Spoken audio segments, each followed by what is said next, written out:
Scott and Angie take Brian out in the truck to search for some mule deer. Scott spots a group of 3 bucks about 700 yards away and figures one of them is definitely a shooter.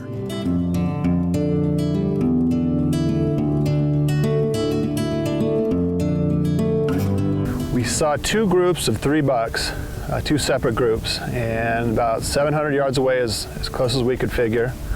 And we gave them about a half hour to bed down and decided to take one of the groups and hiked on down about maybe 15 or 20 minutes or so. After waiting out the group hoping they would bed down, Scott makes the call to start stalking in. Brian grabs his bow and the trio take off. Stalking mule deer can be as easy as walking right up to them or many miles around to get the best angle and advantage. When we're spot and stalk mule deer hunting, I generally like to do a lot of long-range glassing from the trucks. Once we spot a really good mule deer that we want to go after, we usually like to let them bed down. Once we have their position located, we use the terrain to make a great stalk.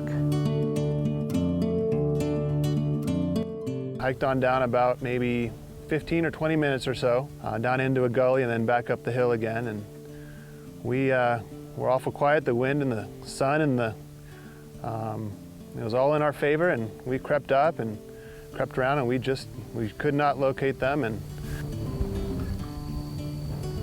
we were right on top of them and took a look around and figured out that they had already kind of caught us, and they were about 100 or 200 yards away by that time and creeping away, and they just stood there for another 20 minutes or so. Got up and walked off with that other buck.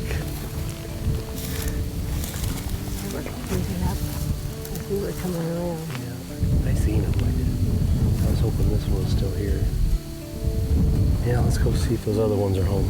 I wouldn't be surprised to find these ones right up here. Yeah, it could be. They were kind of moving up. But they were onto us, and we just couldn't get onto them, and we started hiking back from where we came and came upon that other group who by that time had already had seen us. And so we, after about probably hour and 15 minutes of hiking around, we called it off and headed on back to the truck.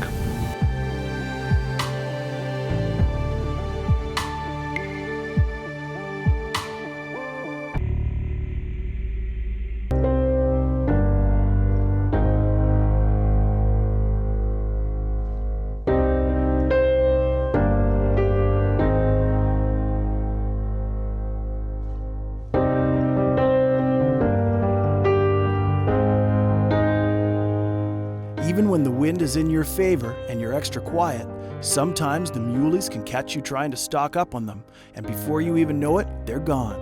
This is exactly the case for Brian. Even with the quietest of stalks, the mule deer group knew he was coming and hightailed it out of there before Brian even had the chance for a shot. We like to wait for the wind to pick up before a stalk for 2 reasons. One, it gives us the general direction of the wind so we can stay downwind from the animal. And 2, it covers our noise as we stalk.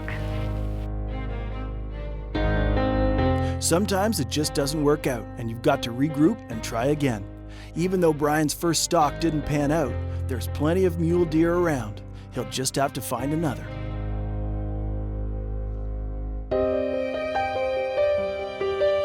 After glassing for several hours and not seeing exactly what they wanted, Brian is losing hope and starts to think it might be the end of the day for his hunt. But lo and behold, driving down the road a bit can always pay off, as one after the other, they spot some nice mule deer bucks. Yeah, it got to be pretty close to sundown, maybe about 15 minutes before sundown, and lo and behold, we saw over a ridge come a buck, and then another one right behind him, and all of a sudden there were 5 of them walking in single file line. We got out of the truck and hiked up a bit into a ditch and kind of hoped that they would continue on their route. They were about probably 300 or 400 yards away when we saw them, maybe not quite that far.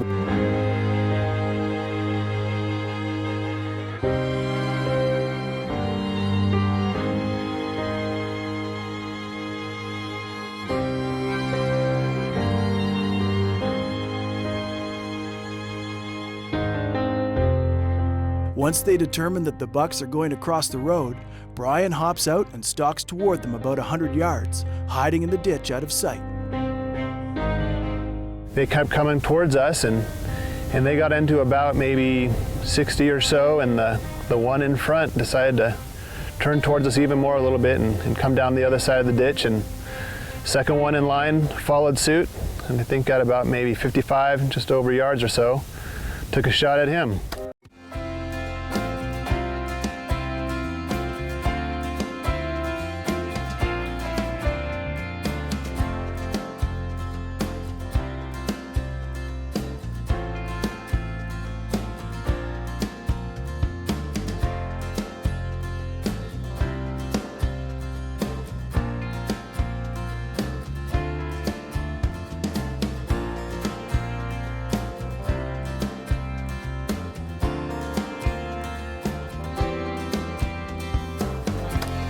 Brian made the shot.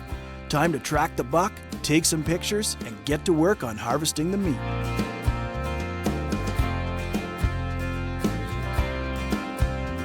Look at that. To be honest with you, like I said, it was getting towards sundown, so it was a bit dark, and I really couldn't judge how big that buck was and see all the velvet when I shot him. And when we got up right close, I was able to see those antlers and brow tines as well, all covered in velvet.